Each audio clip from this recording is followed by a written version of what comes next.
most people dramatically overestimate how well they listen.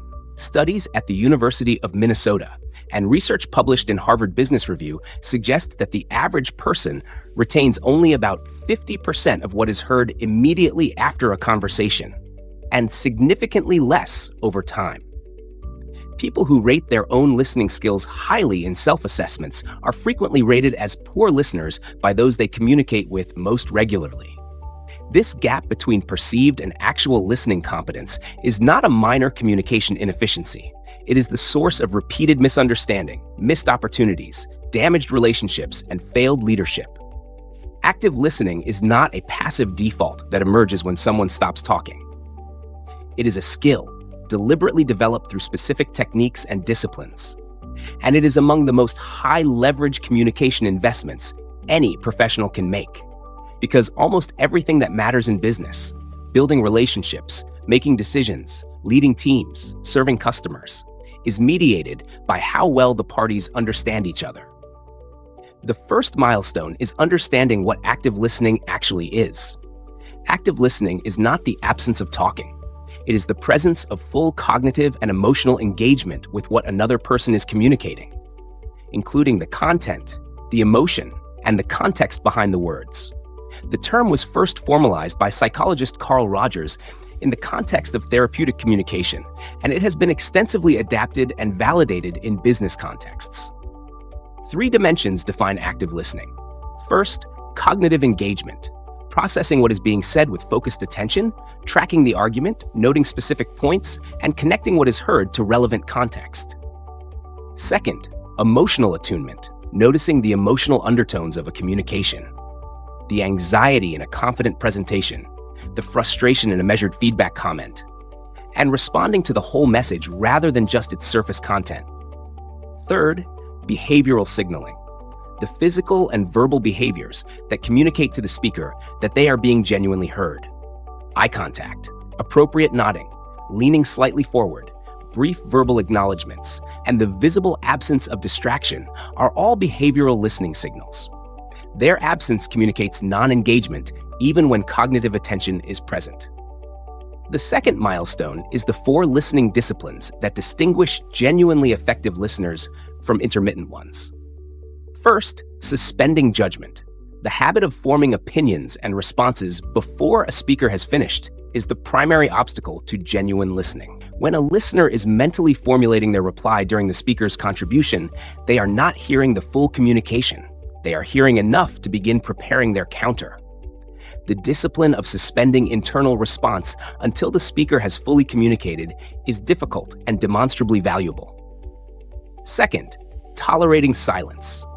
Pausing before responding gives the brain time to process what was heard and signals to the speaker that their communication is being taken seriously.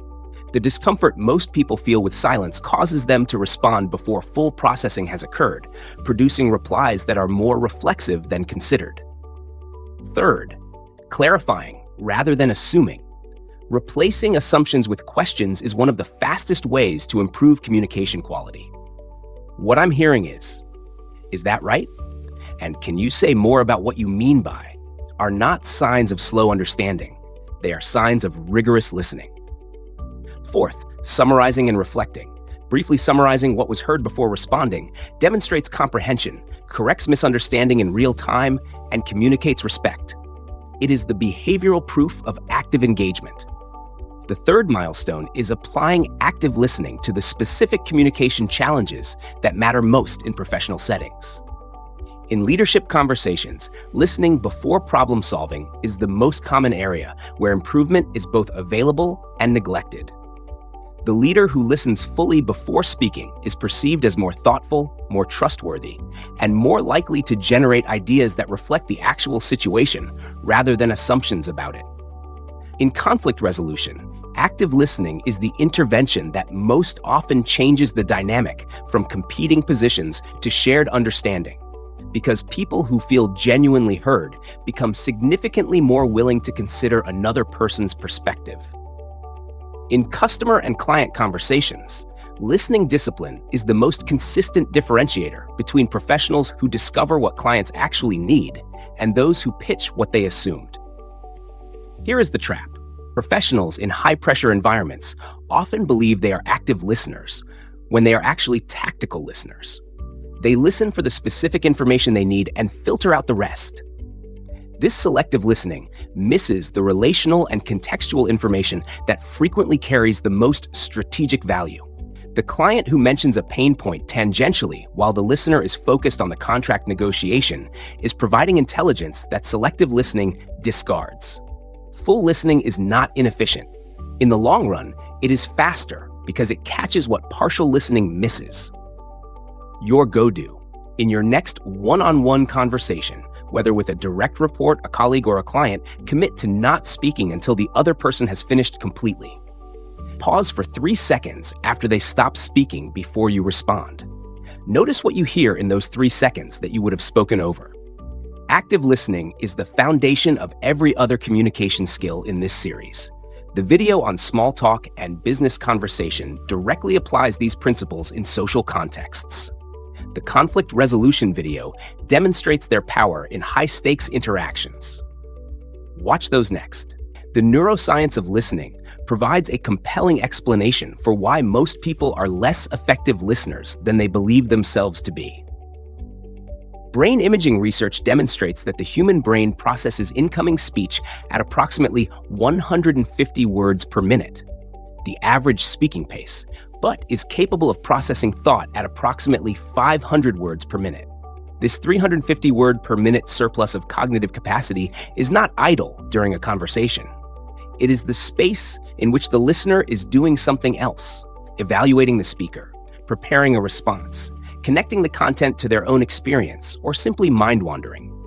Active listening is the discipline of consciously redirecting that surplus cognitive capacity back to the content of the conversation, rather than allowing it to be colonized by internal activity. The relationship between listening quality and negotiation outcomes is also worth noting explicitly. Research in negotiation from Harvard Law School's Program on Negotiation and from organizational behavior scholars at INSEAD consistently finds that the negotiators who achieve the best outcomes are not the most persuasive talkers, but the most careful listeners. They listen for what the other party values most, for what concerns are driving apparent rigidity, and for the information that reveals potential for creative problem solving. The negotiator who has listened well has a fundamental advantage over the one who has talked well, because understanding precedes persuasion.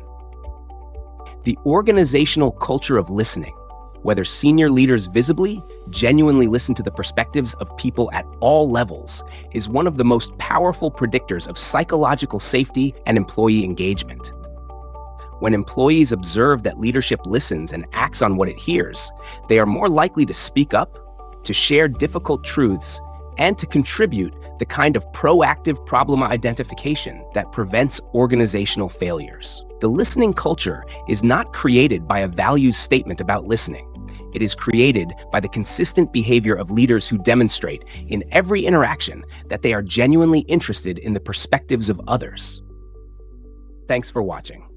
If you found this useful, hit like and subscribe to our channel for more practical insights. And if you're ready to go further, check out the next video on your screen.